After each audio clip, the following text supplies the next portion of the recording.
5:31 to Judges 6:10. Judges 5:31, it's just the last verse of Judges chapter 5, and it just sets up Judges 6. And I think it's important that we know how Judges 6 is set up.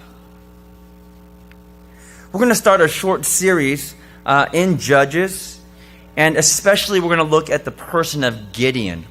And that's why I read the story of Gideon to our children today. That will kind of be in the same Bible story. So before we read in Judges, let me give you a little bit of background about Judges so that you understand. Let me start at Israel's slavery in Egypt. And so when Israel was enslaved for 400 years in Egypt, God sent a man named Moses. And through Moses, God saves and delivers the people of Israel. After Moses dies, the next leader or the next human leader of the Israelites is Joshua, right? And Joshua is the one that actually brings them into the promised land, right? And it's through Joshua that God conquers the people living in the promised land. But then after Joshua dies, and before King David, the leaders of the Israelites are called judges.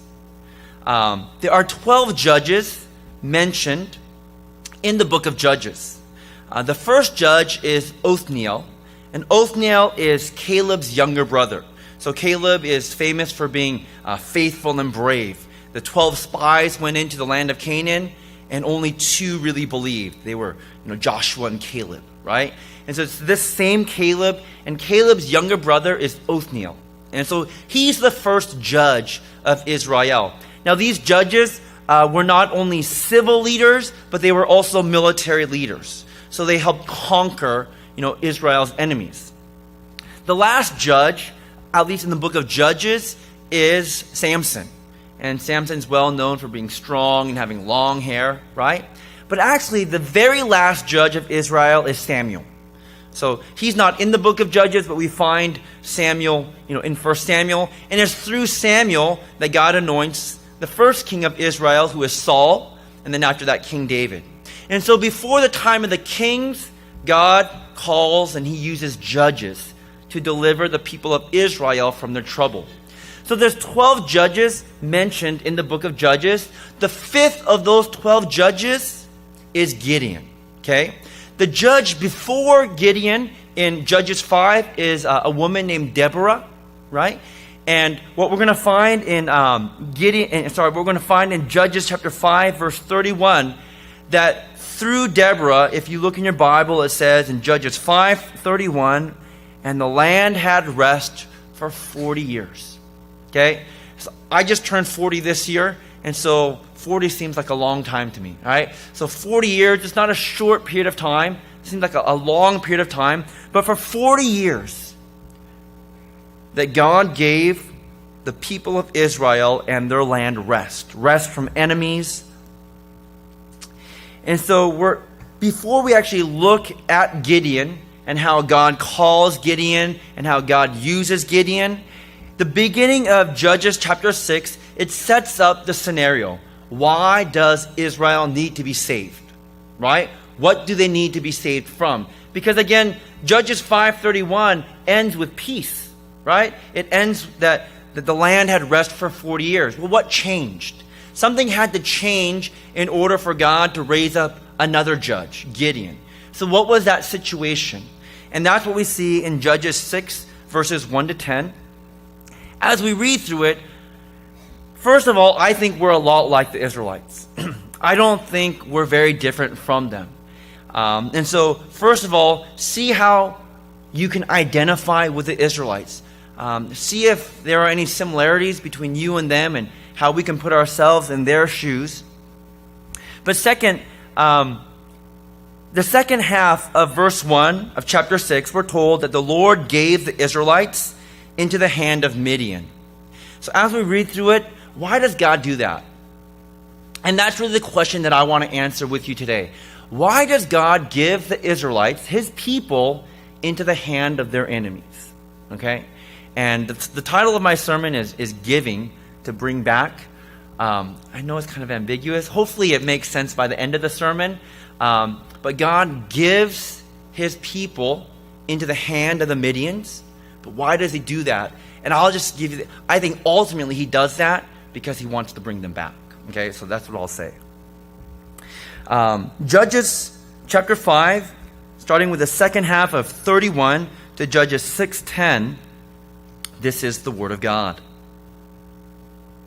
And the land had rest for 40 years. The people of Israel did what was evil in the sight of the Lord. And the Lord gave them into the hand of Midian 7 years. And the hand of Midian overpowered Israel.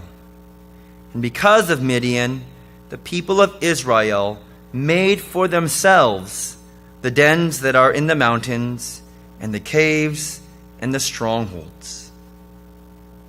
For whenever the Israelites planted crops, the Midianites and the Amalekites and the people of the east would come up against them. They would encamp against them and devour the produce of the land as far as Gaza, and leave no sustenance in Israel, and no sheep or ox or donkey. For they would come up with their livestock and their tents. They would come like locusts in number. Both they and their camels could not be counted, so that they laid waste the land as they came in. And Israel was brought very low because of Midian. And the people of Israel cried out for help to the Lord. When the people of Israel cried out to the Lord on account of the Midianites, the Lord sent a prophet to the people of Israel. And he said to them, "Thus says the Lord, the God of Israel, I led you up from Egypt and brought you out of the house of bondage.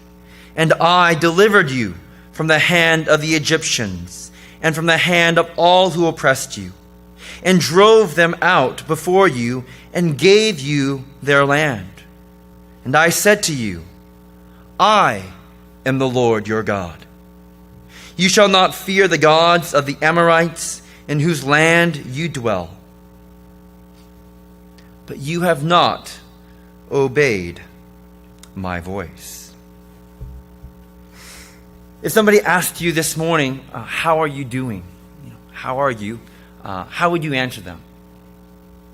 A couple of months ago, I told you that one of the answers that I would give a couple of months ago when people asked me, how are you doing? I would say that I'm busy, or I'd say that I'm really busy.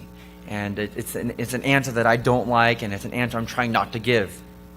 And so these days, when someone asks me, so how are you doing? I'll say, I don't have anything to complain about. And so I think I've kind of been listening to myself and how I answer people. They ask me, how are you doing? And I'll say, well, I don't have anything to complain about.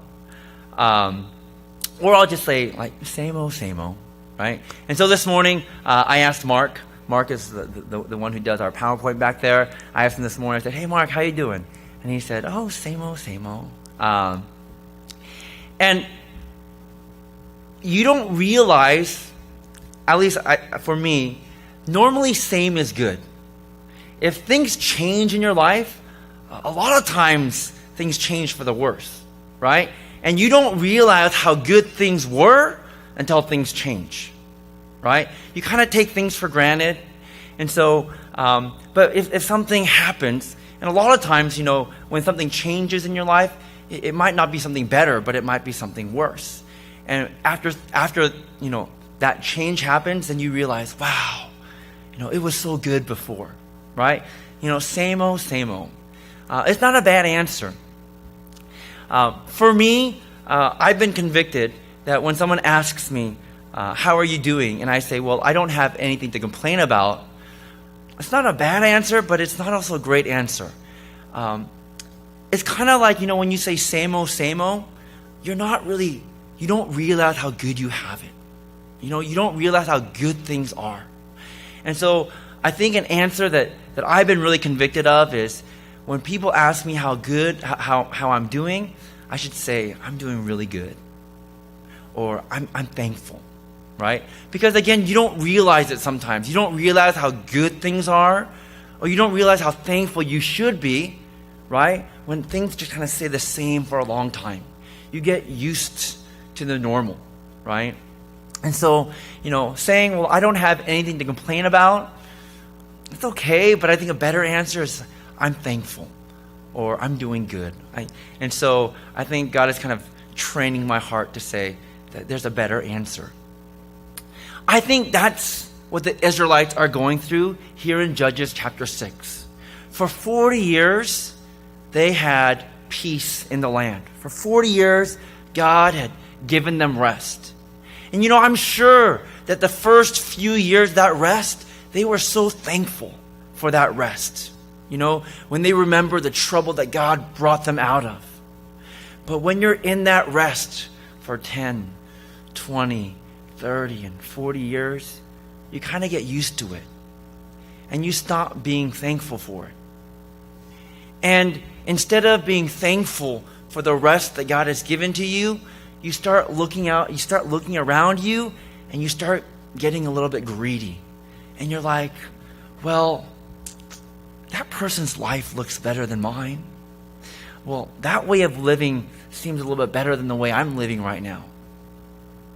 And I think that's what the Israelites are going through.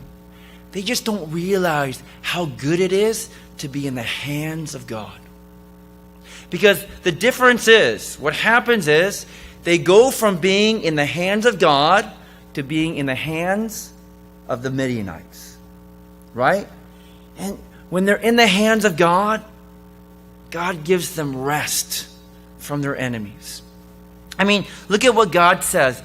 God describes what is it like to be in the hands of God. Look at verse 8. When you're in the hands of God, God will lead you from Egypt. When you were in the hands of God, God brought you out from the house of slavery. When you were in the hands of God, God delivered you from your enemies. He drove them out and He gave you their land. That's the description of what life is like when you're in the hands of God. And they go from being in the hands of God, and they choose it. One thing that I want you to see is, it's not like God forces them to go from being in God's hands to being in the hands of the Midianites. This is what they want. They don't want to be in God's hands any longer. Life outside of God's hands, it looks better. That's why they disobey. That's why they go and they fear the God of the Amorites. Because their life looks better. The Amorites, they're big cities. Right? Israel, they don't have big cities. They're not wealthy. They don't have great possessions. But you look at the Amorites, and they live in large cities. They're wealthy. A lot of us get this because a lot of us are tempted by the glitter around us. Right? Everyone else's life seems so much better than mine. That's what the Israelites were feeling in Judges 6. They didn't realize how good it was to be in the hands of God, to be in the hands of the Lord. They took it for granted. And we all do this. We probably all take things for granted. We all take our health for granted. We probably take our families for granted. We might take this church for granted. Right? It's what happens when something is good for a long time. It's hard to be thankful. And I think we're a lot like the Israelites. Even as a Christian, sometimes you take God's peace and God's forgiveness for granted.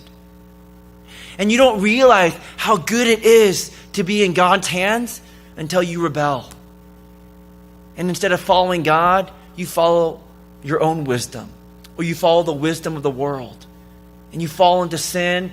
And then after you find yourself in sin, you look back and you realize, wow, it was so good to be in the hands of God. But you don't realize it because, again, we take it for granted. See, that's what the Israelites were going through. They have had rest for so long. They didn't realize how good it was to be in the hands of God.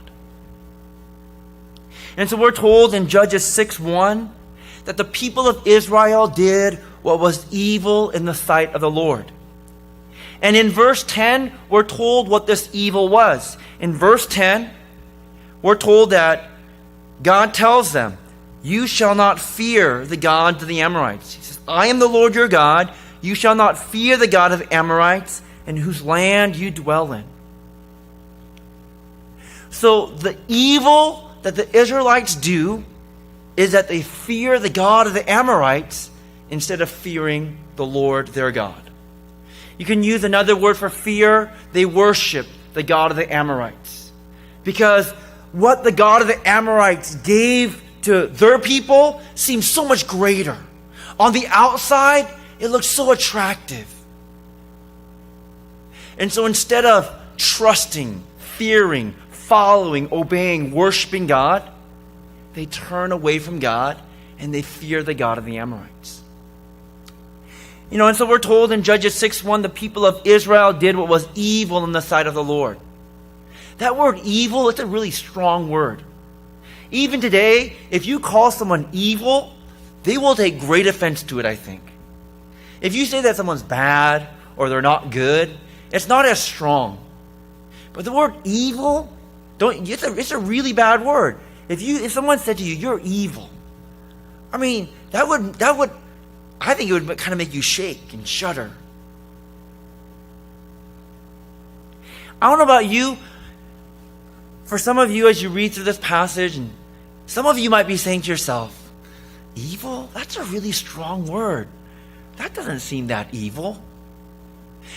When it comes to evil, everybody has a different opinion about what's evil.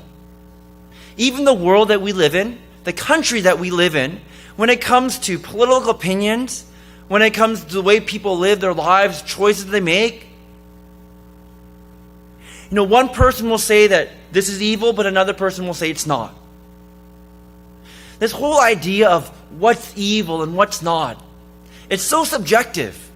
It's almost like everyone could have their own opinion of what's evil.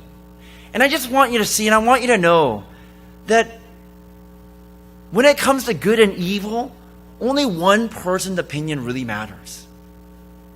Because only one person really determines what's good and evil. And if you look at Judges 6:1, it says the people of Israel did what was evil.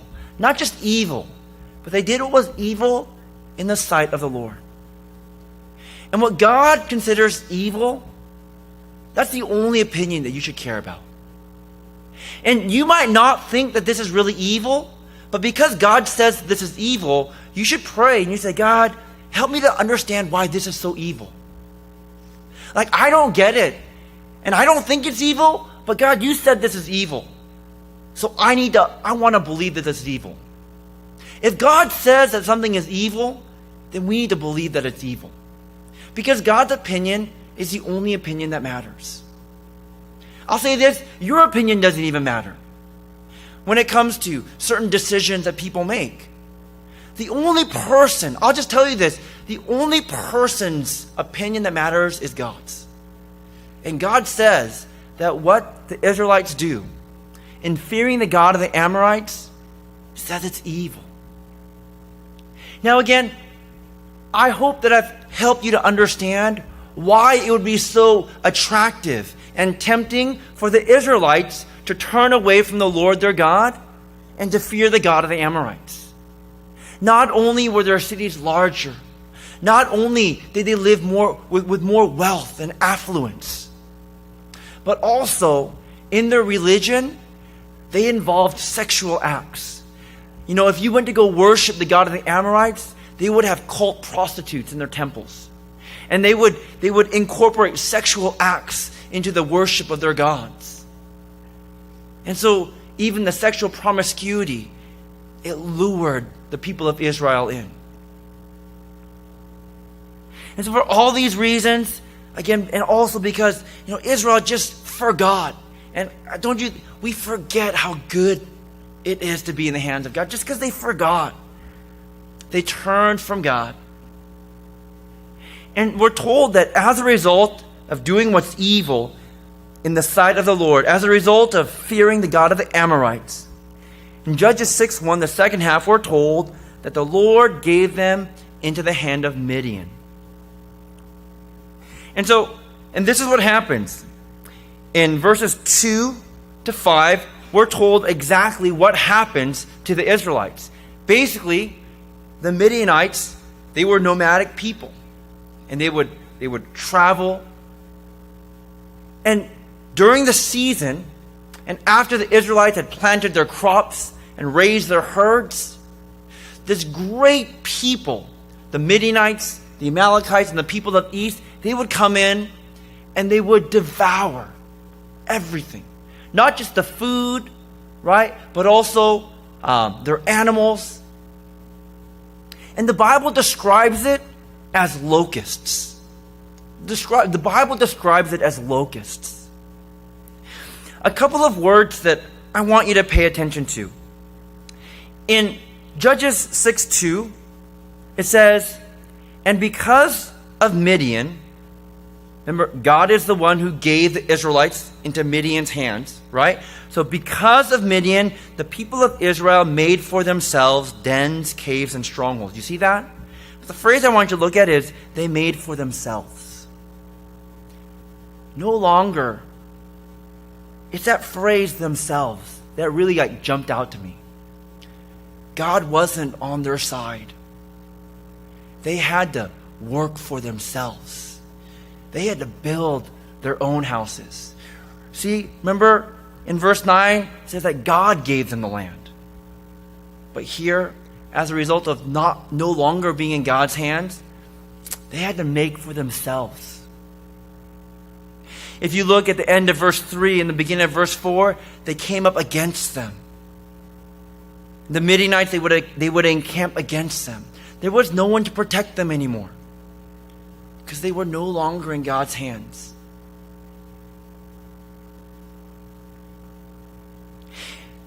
And we're told that this group of people that invaded the land, that they were so great, in verse 5, they're described as they would come like locusts in number.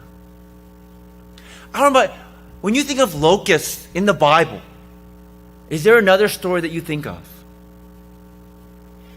And maybe your mind would turn to the 10 plagues that God brings upon the Egyptians. And the 8th of the 10 plague is the plague of locusts. And it makes me think, just like God was against the Egyptians, because the Israelites are no longer in His hands, that God is against. Again, don't get me wrong, He's for them, but we'll go full circle, but He's against them. That they're no longer in God's hands. Again, it just shows the difference between when the Israelites are in God's hands and now when God has placed them in the hand of the Midianites. That phrase, the hand of the Midianites, or because of the Midianites, I want you to follow it with me. Because again, the reason I want you to follow it with me is because who gave the Israelites into the hand of the Midianites? God did. This was God's plan. And God had a purpose for this plan. And I think you see the purpose for the plan when you follow the phrase. So follow the phrase with me. Starting at verse 1, the Lord gave them into the hand of Midian 7 years. Verse 2, the hand of Midian overpowered them. And we just read, because of Midian, the people of Israel had to do all these things. And look in verse 6. As a result, and this is the result, as a result of the Israelites, as a result of God giving the Israelites into the hand of the Midianites, verse 6, and Israel was brought very low because of Midian. And then in verse 7, we're told, and when the people of Israel cried out to the Lord on account of the Midianites. See, when I follow this train of thought, this is what I'm saying here. First of all, It's interesting, in verse 6, we're told that Israel was brought low because of the Midianites.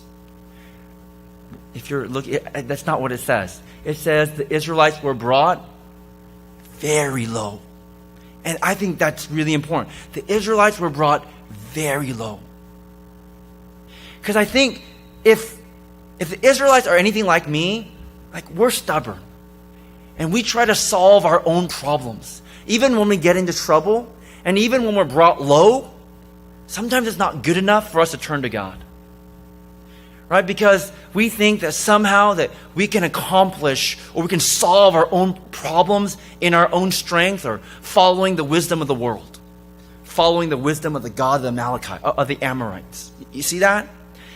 I think it's interesting that it says that, and Israel was brought not low, but Israel was brought very low because of Midian.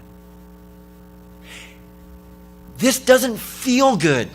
If you're the Israelites, none of this feels good. But you need to see that this is good. God knew that this was going to happen. This is Israel, they were in God's hands, right? But they wanted out of God's hands. They were trying to bust out of God's hands. And he's like, no, just stay in my hands. I'm your God. You're my people. And they're rebelling from God. And they're just busting out. They want to bust out of God's hands. And God realizes that the only way for him to keep his people in their hands is for them to realize for themselves how good it is to be in their hands. How good it is to be in God's hands. And the only way they're going to realize how good it is to be in God's hands is for them to be out of God's hands. God simply gives the Israelites what they want. The Israelites want to be out of God's hands. And God simply says, okay, I'll give you what you want. But God does it because he has a plan. He knows that they're going to suffer. He knows that they're going to go through trials. And he knows that when they're brought very low, they'll remember how good it was to be in the hands of God. Do you see what I mean? It doesn't feel good. What the Israelites are going through, it doesn't look good, but it's good. Do you see that God has a plan for it? And I just want to say this. For some of us, we have people in our lives that are going through hard times like this. And if you're like me, your first instinct is to help them get out of it. But I would caution you from helping people get out of trouble too quickly, because it may be God's work in their life to bring them to him. Because for some people, the only way they're going to cry out to God is when they're brought very low. And I'm not saying you should want it, that you should wish it, and I'm not saying you should be happy for it.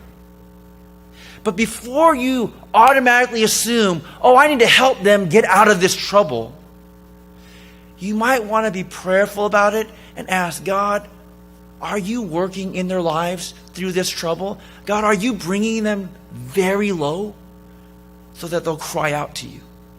Because again, I think for a lot of us, our first instinct is, how can I help them get out of it? But in helping them get out of it, you might actually be working against God. Because it took the Israelites to be brought very low in order for them to cry out to God. And I just want you to see that. Verse 7, and when the people of Israel cried out to God on account of the Midianites. Who gave the Israelites into the hand of the Midianites? God did. God had a plan. Do you see this? God knew. And he knew that the only way for him to keep his people was for him to let them go. That's why the title of my sermon is, God gave them up. But see, this is why I asked you the question, why does God do this? Why does God give the Israelites into the hand of the Midianites? And I think for some of us, the first thing we think of is because they deserve it. God is punishing them. They did what was evil in the sight of the Lord. And it's true. A part of the reason may be to punish them. But hopefully you realize, especially as a parent, that you punish out of love. I think a lot of times people think of God as this just mean and angry God who just punishes because people do wrong. That's not why God punishes. God punishes like parents punish. We punish out of love. And ultimately, God punishes so that his people will come back to him. So they'll come back. It's God's way of bringing them back into his hands. One of the greatest truths, and I think one of the greatest truths that we just take for granted and don't think of, is that God listens when you pray. Please don't pray out of habit. I think a lot of times we just pray out of habit because that's what Christians do. When you pray, remember that God hears, that God listens. And that's what Judges 6, verses 1 and 10 shows, that they cried out to God. And this is a good thing, because when they cry out to God, God brings them back into his hands. And we're going to continue with this story in the next few weeks. God is going to raise up an individual named Gideon. And again, kind of like Nehemiah, even more so, I like Gideon. He's just a normal guy. He's not rich. He doesn't come from an influential, important family in Israel. He's just like a nobody. And it's like I said to these kids, God said to Gideon, you're a mighty warrior. He didn't feel like it. It doesn't matter what you feel like. What matters is what God says you are. And what God says you are, that's what you are. And I just love how God takes this ordinary guy and uses him to rescue his people. Today, again, when I read this story, I can identify with the Israelites. I think I take it for granted that I'm in God's hands, that I'm not thankful as I should be. And instead of knowing how good it is to be in the hands of God, we look at the gods of the people around us. And they look like they have so much more. It looks so much better. And so easily do we turn away from God. You know, one of my prayers that I pray is this: God, don't give me what I want. I think I know what I want. No, I want to be like the Amorites. I don't know what I want.